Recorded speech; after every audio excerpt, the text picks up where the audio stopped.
I would prefer that we think about, instead of a funnel, a wheel. And this idea of a wheel, right? And it's a continuous cycle.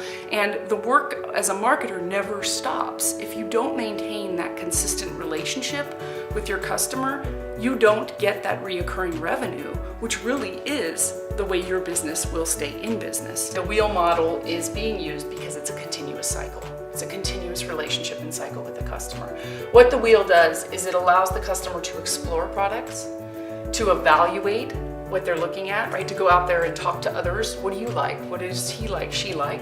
To then eventually get to the buy stage, where one would start to look at some free trials, some ways for them to really touch and feel that product.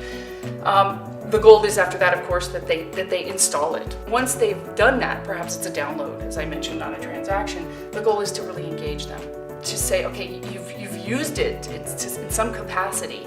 How do we make sure that you like it? How do we talk to you? How do we engage? How do we really modify and work with you? Then get to the point of optimization, which is to get them to use more of it, right? To want to have more. And lastly, the expansion, which is absolutely key, where they really become an advocate for you.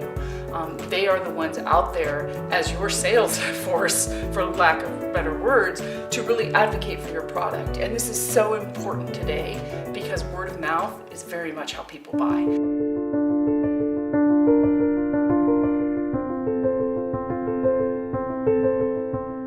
At the center of all this, of course, is your customer. Your customer who's driving this, your customer who's key to making it successful. And you really need to make sure as a company that you're catering to that customer every step of the way in the right way.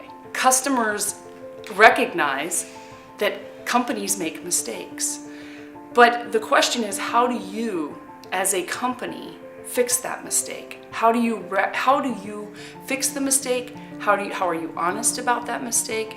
And ultimately, how do you repeat and build that relationship long term?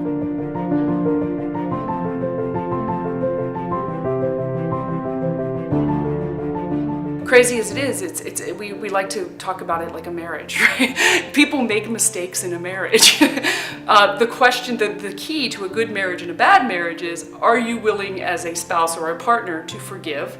And are you willing to work on those mistakes, right? Are you willing to come back and say, I'll build this. I get that I'm not perfect. I'm going to build this to make it better. And that is a trust and relationship issue.